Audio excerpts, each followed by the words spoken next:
Glad to be here. I'm a child of immigrants. Any children of immigrants in the house? Yeah, not too loud. I seen the news. Yeah, man, I'm a child of immigrants. I don't know if you know this, man, but immigrant parents, they can't give a compliment to one child without insulting another one. It's a physical impossibility. I found this out because my brother just graduated from college. And when we got back home, my dad was like, Richard, good job. You went to school and you finished your class. You weren't distracted by meaningless things like drugs, white women, bad haircuts.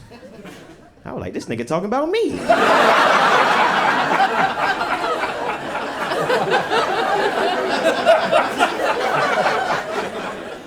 Down to the white women. How you know about that? My mom is even worse. My mom says stuff about you like you're not in the room right there with her. She was just celebrating, my son, my one and only son. I had to clear my throat. She said, oh, I didn't know you were there. I said, Ma, you ain't see me? She said, if you want me to see, get your degree. I said, God damn. It hurts more when it rhymes, I'll tell you that much. As you can tell, I am Haitian American. Mm-hmm. Yeah, we had a tough year for Haitian Americans last year, man. They said we were eating cats and dogs in Springfield, Ohio. I said, we might have been eating cats and dogs, but definitely not in Springfield, Ohio. We not that stupid. I knew it was a lie. As soon as I seen that news, I knew it was a lie. Because of a simple principle. And that is that immigrants don't do stupid shit when they're surrounded by white people. And Springfield, Ohio is the whitest place I've ever heard in my life. You know how they say black people originate from Africa? White people originate from Springfield, Ohio. You ain't eating cats and dogs over there. That's the problem today, man. I think we have way too many conspiracy theories in this country. You guys agree? Yeah, man. It's a conspiracy theory for everything. Even the Diddy news. Remember when the Diddy news came out? I had a friend come up to me. He was like, you know why they arrested Diddy? They arrested Diddy because he knew too much. That's why they arrested Diddy, because he knew too much. I'm like, you think this nigga had the nuclear codes at the freak-offs? He's a criminal, man. We never do that for regular people. You'll never be at work like, hey, man, I heard Jim got fired. What happened? He got fired because he knew too much. That's why he got fired. You're like, oh, I thought it's because he got his dick sucked in the broom closet. That's what I heard. Turns out he had too much knowledge. That's crazy. Wow. Way too many conspiracy theories, man, for everything. There's so many conspiracy theories, man, I actually created one myself. You guys want to hear it? Yeah. All right, cool. I think there's a secret society of people who control black happiness. Yeah, I know the black people in here like, you mean the government, nigga? We know that already. No, for real, I think there's a secret society of people who control black happiness, man. I did the research. It starts in the 60s. 1967, a movie came out called In the Heat of the Night. You ever heard of it? Yeah, starring Sidney Poitier, powerful black actor. And in the movie, he's playing a detective, solving a case in the rural South. And towards the end of the movie, a white person slaps him in the face. And without hesitation, he slapped him right back. Now, this is a powerful scene in American cinema because it's one of the first times a black character shows strength towards a white character. And it blew up across the nation. Black people were walking outside of that theater with slap a cracker energy. It was weird.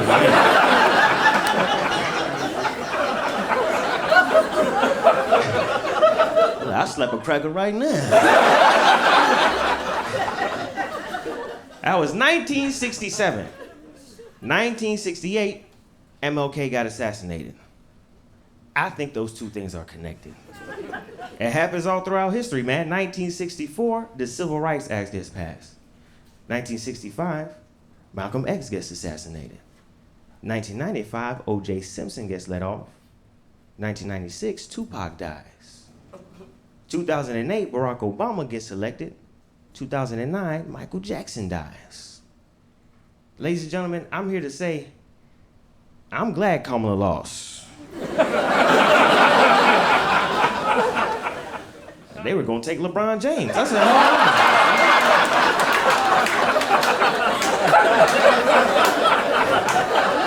on. Slow down. My friend was like, you see, we got a new president? I'm like, yeah, but we still got the same king, motherfucker. We good. LeBron is safe. It's crazy what's going on, man. New president and stuff. That's crazy that he still won, man. After all those crimes in 2023, remember that? Got charged with all those crimes. I thought it was over for him. That first crime he got charged with, I didn't even know what was going on. I had to ask a friend. I was like, hey, man, why are they about to put Donald Trump in jail? He was mad. He said, you didn't hear? It's because he had sex with somebody and paid them to stay silent. I said, for real? You can't do that.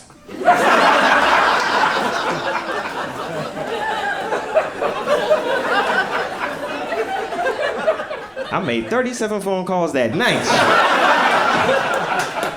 I said, girl, give me back my money. I might run for president one day. I don't know that was illegal. It's crazy.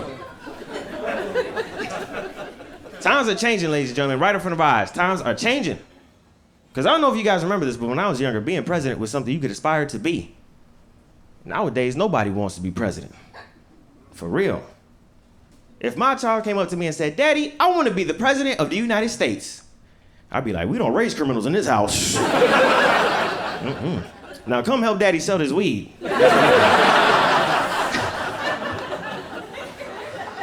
Nobody wants to be president, man. Not even the last president. I was trying to be Joe Biden. Joe Biden looked like he woke up every day and found out he was the president of the United States.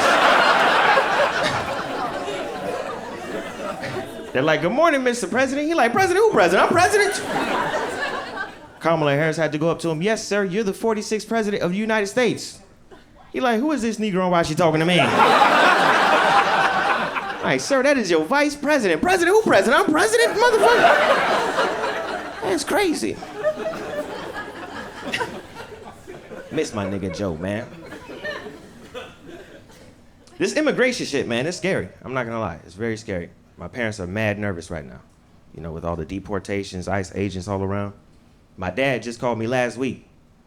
He's like, Chris, man, you have to be careful. They're sending our people back. I was like, Dad, I was born here. They sending you back. Now send me $200 before I snitch. I made $800 last week, motherfucker. I'm good. My mom is scared too, man. She got on the phone. She was like, Chris, you not scared? They're sending our people back and you're not scared. I was like, Mom, no, I'm not scared. And I think a lot of children of immigrants will share the same sentiment as me in that we're not scared to get sent back because our parents have been threatening to send us back our entire childhoods. You can't scare me with something I've heard my whole life. Come on, man. You know what would really scare me? If you threatened to send my family from Haiti back here, motherfucker. I owe too many niggas money. I think I know why they're nervous, though, man. I just moved up to New York. I'm living in a 4-bedroom apartment with 3 white roommates. Yeah, I am the DEI high of my apartment complex. I like to troll my white roommates. I like to mess with them, you know. My favorite thing to do to mess with my white roommates, I like to radicalize their pets when they're not home. I like doing that. The other day, I was home alone, and I took the dog out of the cage, and I made him watch Roots with me. The whole series. My roommate came back, he was like, I don't understand what's going on. Roman doesn't want to get on his leash anymore.